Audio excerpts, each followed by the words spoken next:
அன்புள்ள துலாம் ராசி அன்பர்களே வணக்கம். துலாம் ராசி அன்பர்களுக்கு சூரிய பெயர்ச்சி பலன்களை நாம் காண இருக்கிறோம். ஆகஸ்ட் 18ஆம் தேதி சூரிய பகவான் கடக ராசியிலிருந்து சிம்ம ராசிக்கு வருகிறார்.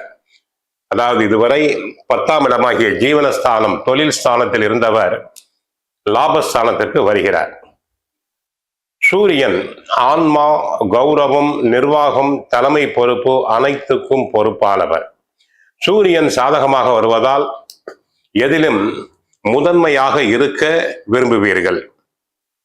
துலாம் ராசி என்பர்களுக்கு 5இல் ராகு, 6இல் சனி வக்கிரம், 9இல் செவ்வாய், 10இல் குரு, லாபஸ்தானத்தில் சூரியன், புதன், கேது, விரை ராசியில் ராசிநாதன் சுக்கிரன் நீச்சம் அடைந்திருக்கிறார்.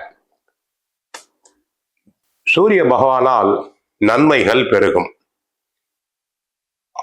குடும்பத்தை பொறுத்தவரை கணவன் மனைவி ஒற்றுமை நன்றாக இருக்கும். இதுவரை சின்ன சின்ன பிரச்சனைகளுக்காக சண்டை போட்டவர்கள் இனிமேல் சமரசமாக இருப்பர். கணவன் மனைவி ஒருவரை ஒருவர் நன்றாக புரிந்து கொள்வர். குடும்பத்தில் சுபகாரியங்கள் நன்றாக நடைபெறும். பெண்களுக்கு மனதிற்கு பிடித்த இடத்தில் வரன் அமையும். குழந்தை பாக்கியம் உண்டாகும். பொருளாதாரத்தை பொறுத்தவரை தேவைக்கு ஏற்றபடி பண வரவுகள் தங்களுக்கு வரலாம்.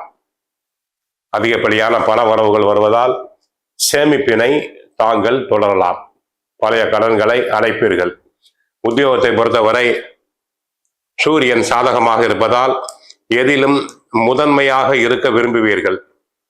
அனைத்திலும் திட்டவட்டமாக செயல்படுவேன். எந்த விதமான மோசடிகளுக்கு இடம் தர மாட்டீர்கள். நன்றாக உழைப்பீர்கள், நல்ல பெயர் எடுப்பீர்கள். உயர் அதிகாரி தங்களை நன்றாக பாராட்டுவார். அரசியல் துறை அன்பர்கள், எம்எல்ஏ, எம்பிஸ் போன்றவருக்கு கட்சிக்குள் நல்ல பதவிகள் கிடைக்கும். தங்களின் ஆலோசனைகள் அனைத்தும் ஏற்கப்படும்.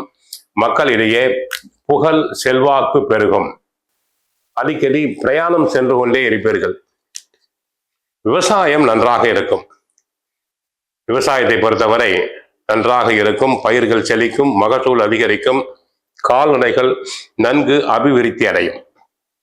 தொழில் வியாபாரத்தை பொறுத்தவரை பொன் மூலம் பூச்சில் உள்ளோருக்கு நல்ல வருமானம் கிடைக்கும். நீதிபதிகள், டாக்டர்ஸ் போன்றவருக்கு தங்கள் தொழிலில் அபரிமிதமான லாபம் உண்டு. நிறைய பணம் சம்பாதிப்பீர்கள். ஆக குடும்பத்தை பொறுத்தவரை கணவன் மனைவி ஒற்றுமை ஓங்கும்.